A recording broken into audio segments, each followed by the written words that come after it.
Hello and welcome back to our podcast today, where we will be discussing the shortest war in history. I am your host, and today we will be talking about the war that lasted only 38 minutes between Britain and Zanzibar in 1896. To give you a little bit of background, Zanzibar is a small island nation off the east coast of Africa. In the late 19th century, it was ruled by Sultan Khalid bin Barghash, who was appointed after the death of his uncle, Sultan Hamoud bin Thuwaini. Now, let's dive into the details of the war that took place on August 27, 1896, and lasted for only 38 minutes. So, what led to the conflict between Britain and Zanzibar? Well, it all started with the death of Sultan Hamoud bin Thuwaini on August 25, 1896. The British wanted a new sultan who would be more sympathetic to their interests, and they supported Sultan Hamoud bin Mohammed, who was more favorable to them. However, Sultan Khalid bin Barghash, who was the nephew of the previous sultan, had other plans. He declared himself the new Sultan of Zanzibar, despite not having the support of the British. The British, who had been increasing their presence on the island, decided to take action and demanded that Khalid step down. Khalid refused, and the British decided to take military action.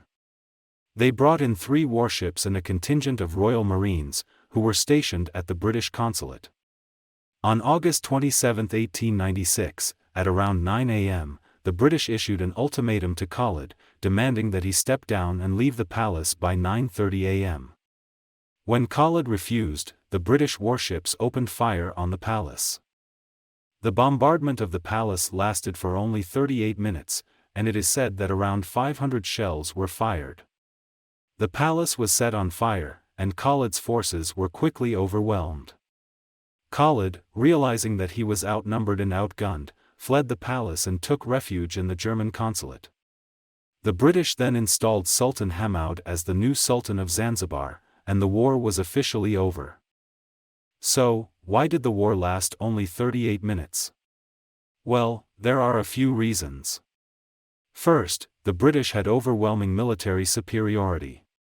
They had modern warships armed with heavy artillery, and Khalid's forces were no match for them.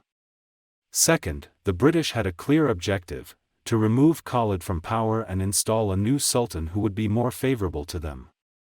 They didn't want to occupy Zanzibar or engage in a prolonged conflict. Once their objective was achieved, they withdrew their forces. Finally, the war was a testament to the power of modern technology. The British warships were armed with some of the most advanced weapons of the time, including rapid-firing guns and smokeless powder, which made it difficult for Khalid's forces to mount any effective resistance. In conclusion, the war between Britain and Zanzibar in 1896 may have been short, but it was a significant event in history. It demonstrated the power of modern technology, the importance of military superiority, and the willingness of colonial powers to use force to achieve their objectives. Thank you for listening to our podcast today. If you enjoyed it, please subscribe to our channel and leave us a review. And as always, stay curious and keep learning.